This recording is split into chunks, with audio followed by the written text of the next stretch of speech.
All right, so this week is World Communion Sunday. So first of the month we always have communion in the Methodist Church, but this Sunday Christians around the world will all be celebrating communion together. And communion is kind of at the heart of our faith, right? It's not just a remembering of Jesus's sacrifice, but it's an opportunity for us to literally have uh, a, an experience with God, right? We believe in some mysterious way that Jesus is literally present in this meal when we come to the table and partake of it. And it's not just about a remembering of Jesus's sacrifice thousands of years ago, but it's a chance where we get to come, like I said, have an experience with Jesus, but also join Jesus's sacrifice and offer ourselves as a living sacrifice for the world, right? It's you might, if you pay attention to the liturgy in the 11:15 service, um, it says we offer ourselves as a holy and living sacrifice in union with Christ offering for us, right? So we are offering ourselves for the world in service. So just a little Methodist liturgy and theology for you before we get started. All right, Andy, what happened? There we go.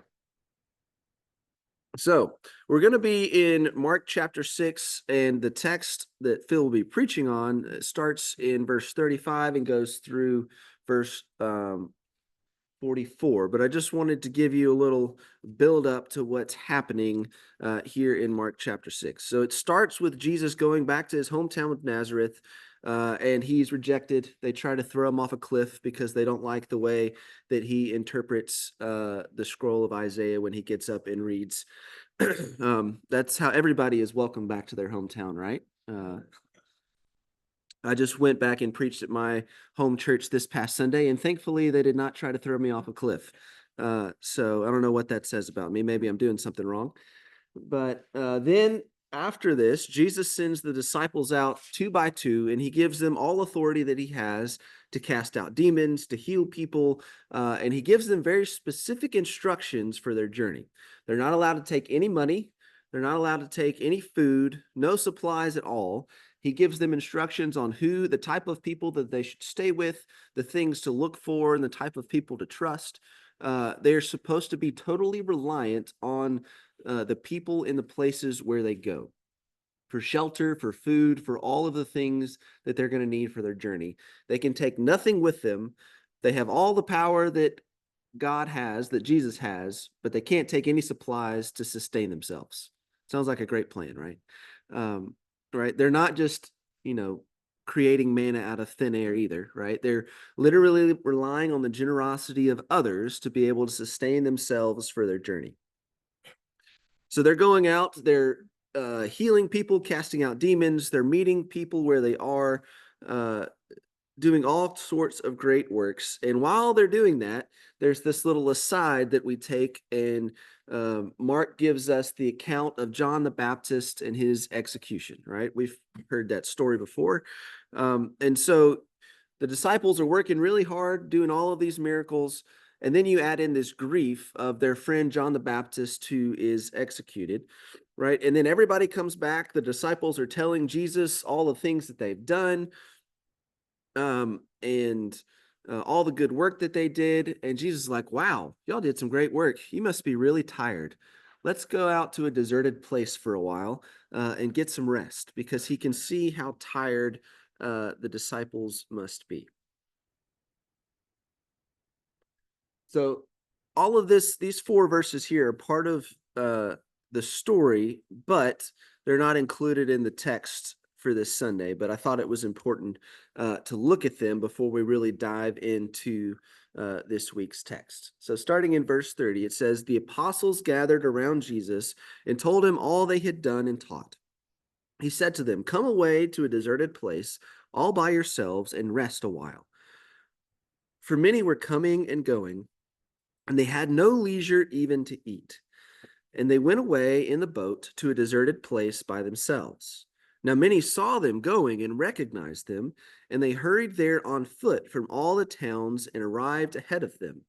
As he went ashore, he saw a great crowd, and he had compassion for them because they were like sheep without a shepherd, and he began to teach them many things. Right? So Jesus is like, all right, guys, we need to take a break. We've been doing a lot of good stuff. Let's get in the boat. We're going to go down the shoreline a little ways. We're going to go to a deserted place, an uninhabited place, and we're going to just spend some time out in the wilderness by ourselves, get some rest. Well, of course, they try that, right? And people are like, oh, there go those guys. We need to follow them. And apparently they just know where they're going. And so everybody in all the surrounding towns just take off down the shoreline, going right to where they're going so they can meet them when they get there. So Jesus's plan doesn't really work out very well. So that last line about he had compassion on them because they were like sheep without a shepherd, right? This, especially right here in Mark, is really playing up the image of Jesus as a shepherd, right? Jesus is recognizing the needs of the disciples, the people that he is caring for, teaching how to do what he does. He recognizes the needs of the crowd, right? He's recognizing the needs of other people in the community as they're traveling the countryside and teaching and doing miracles. And so they're going to this uninhabited place, but then they're still met with all of these people that are in great need, right? That's why they've shown up, because in some way they're in need.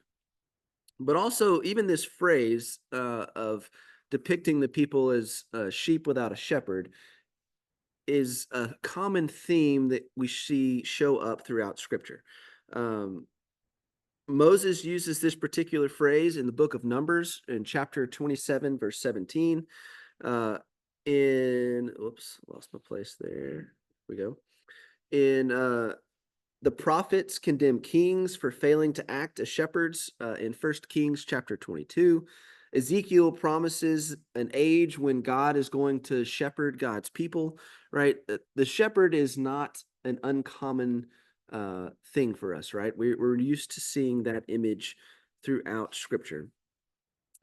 But also, one thing that I really enjoyed kind of nerding out about is when it says Jesus had compassion for them. That word compassion doesn't quite get the emotion that Jesus is feeling, right? He doesn't just say like, "Oh, you poor people, like, come on, we'll work something out." The Greek word there, I'm not going to try to pronounce it because I've already forgotten how the computer pronounced it, but I am no Greek scholar. But what it really means is to have the bowels yearn, right? Do your bowels ever yearn? If your bowels yearn, it's probably not in compassion for other people, right? That's not how we would describe that. We talk about our hearts being moved, or like John Wesley, our heart being strangely warmed, or something of that nature, right? But for in this time, the bowels were thought to be the seat of love and pity, right? So they didn't talk about your heart, they talked about your guts, right? That it was kind of the same kind of thing, right? If you were moved by something, it was your guts yearning and churning. It wasn't your heart being strangely warmed, which, you can decide which one of those you like better. I think it's a little more fun to talk about your bowels yearning or for something, um, but so we have Jesus is overwhelmed by the needs of the people, right? So they're all tired, right? They've been doing ministry, they've been traveling all over the place, they've been teaching, performing miracles, casting out demons. You add in the grief of the death of John the Baptist, they're just trying to get some peace, right? You get home and you've had a rough day at work and you just want people to leave you the heck alone for 10 minutes so you can collect yourself. But you walk in the door and everybody is screaming at you, right? Jesus and the disciples, I have to imagine they're a little overwhelmed. They just want some peace. And here comes this crowd of thousands of people that want them to do stuff for them. They want to teach. They want to hear what they have to say. There's probably people that are sick, people that are possessed by demons. They want miracles, right? And instead of just blowing up and saying, get the heck out of here, this is our time, it's my time, right? Jesus is so moved that he begins to teach, perform miracles, and to spend time giving the people what they need, right? That's another thing about a shepherd, right? Shepherd doesn't just do what the sheep want. A shepherd gives the people what they need, which is not always how leadership works nowadays, right? People have gotten very good at being loud and annoying until they get what they want, like toddlers, instead of allowing leaders to lead and the experts to lead and do what needs to be done instead of what we want. Karl Barth says something along the lines of, a good shepherd was one responsible for the sheep, one who acted on their behalf, right? With their best interests at heart. One thing as we go through the text for this week, also, you'll see some allusions to Psalm 23, and you can decide if they're real. There's disagreement about it, but it sounds a lot like some images that you would hear in Psalm 23. All right, so our text for this week, we're going to start in verse 35. When it grew late, his disciples came to him and said, "This is a deserted place, and the hour is now very late. Send them away so that they may go into the surrounding country and villages and buy something for themselves to eat." But he answered them, "You give them something to eat." And they said to him, "Are we to go and buy 200 denarii worth of bread and give it to them to eat?" So the disciples are trying to boost the local economy, right? They're like, look, send them to all these local businesses and let them spend their money there, and they can go and get some sustenance, and then we can come back and regroup later, right? Disciples like, get these people out of here. We're done with this. And Jesus is like, no, you do it. It's not, don't pawn it off on somebody else. You do it. And they're like, what do you mean? We don't have enough money to feed these people. There's thousands of people here. What are we supposed to do?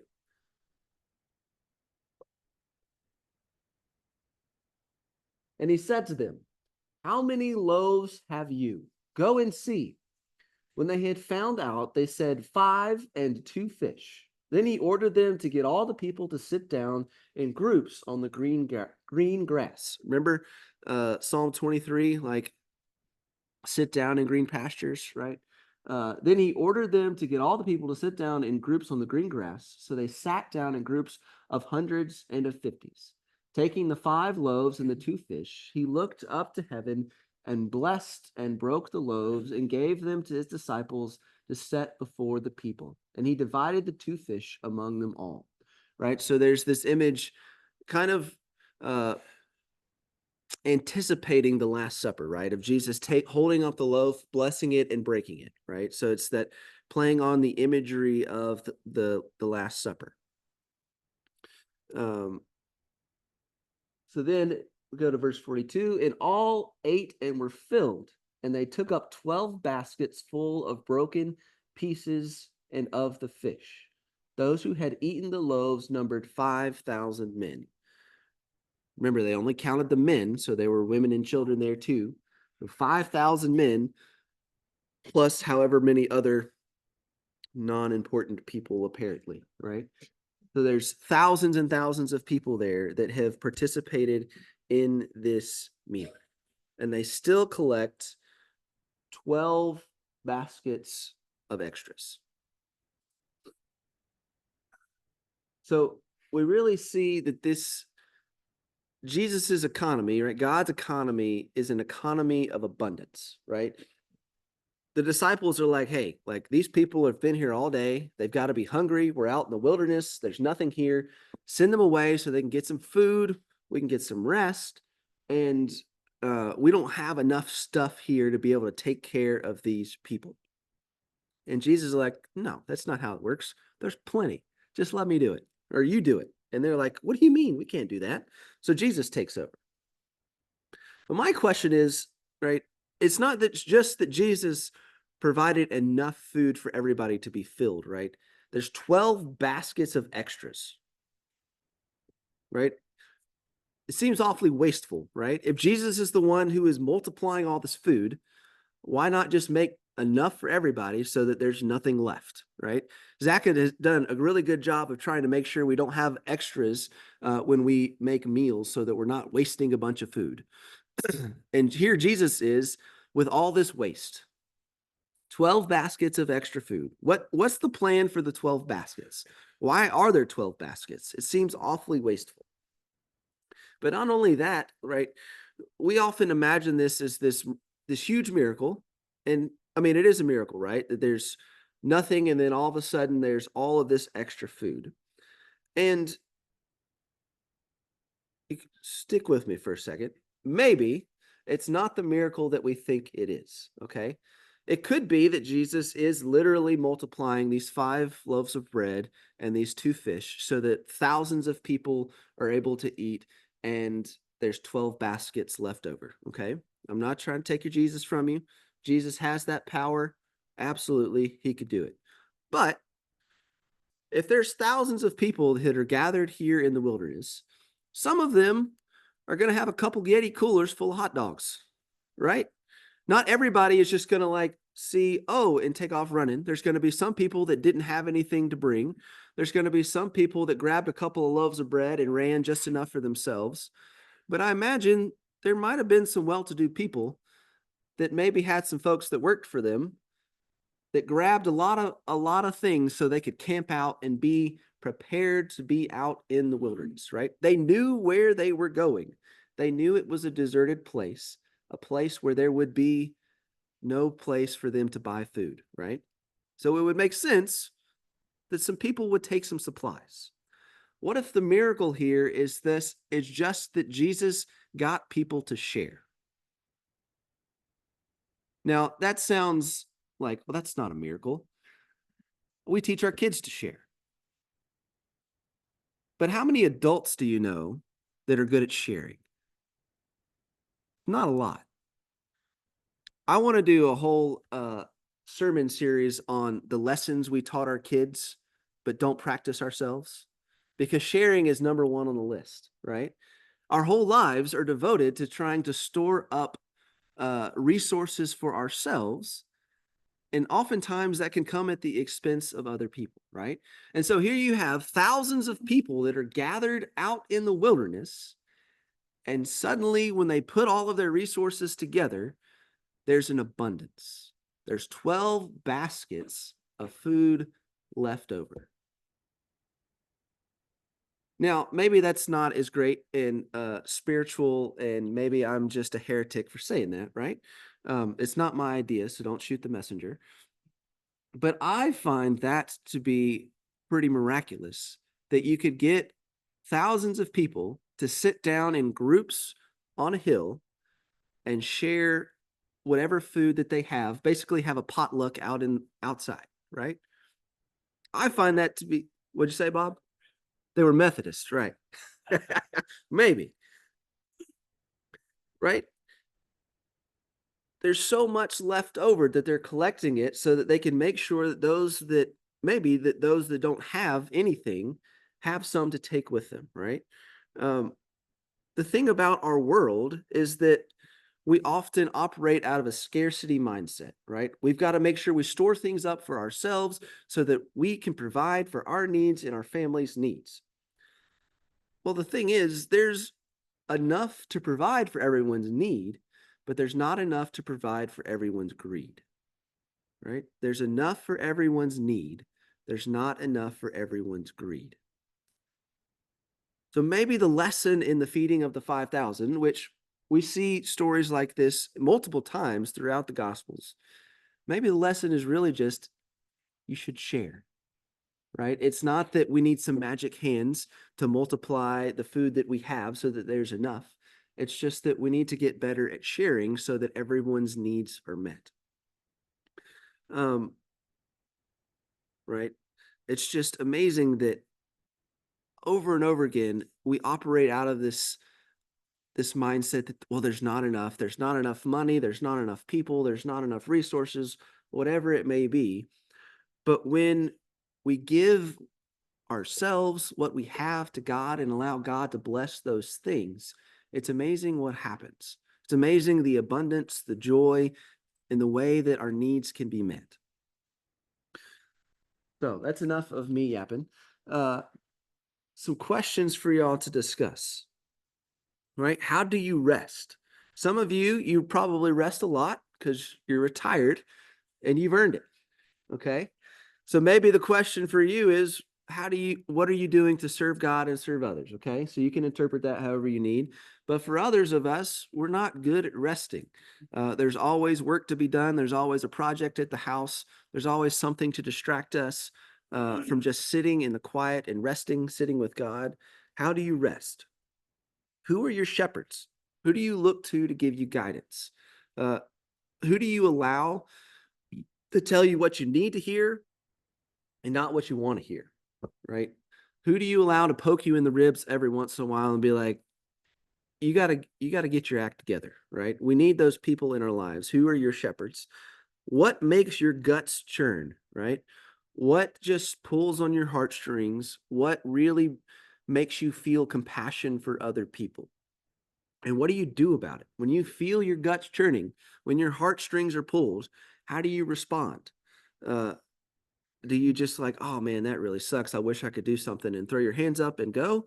Or does it change how you live your life and you try to orient yourself in a way where you are trying to fix a problem or love people in a particular way? How do you respond?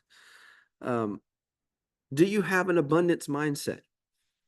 Or is your mind always on yourself and your family and trying to make sure that you're protected and cared for, right? Are you sharing? How good are you at sharing? All right, discuss.